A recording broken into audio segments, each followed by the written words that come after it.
സംസ്ഥാനത്തിന്റെ വിവിധ ഭാഗങ്ങളിൽ നിന്ന് ചെങ്ങറ സമരഭൂമിയിലെത്തി 5000-ലധികം പേരായിരുന്നു സമരം തുടങ്ങിയിരുന്നത്. വിവിധ ഘട്ടങ്ങളിലായി വന്ന ചെങ്ങറ പാക്കേജുകളിലായി വ്യത്യസ്ത സ്ഥലങ്ങളിലേക്ക് കുറച്ചുപേർ താമസം മാറിയിരുന്നു. ഇപ്പോൾ 750 കുടുംബങ്ങളാണ് ഇവിടെ കഴിയുന്നത്.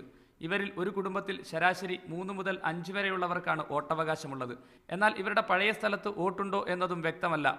നേരത്തെ താമസിച്ചിരുന്നിടത്തോ ചെങ്ങറയിലോ വോട്ടില്ലാത്ത നൂറുകണക്കിന് ആളുകളാണ് ഇപ്പോഴുള്ളത്. ഇവർക്ക് വോട്ടവകാശം മാത്രമല്ല, റേഷൻ കാർഡ് ഉൾപ്പെടെയുള്ള സർക്കാർ ആനുകൂല്യം ലഭിക്കാനുള്ള മറ്റു രേഖകളുമില്ല.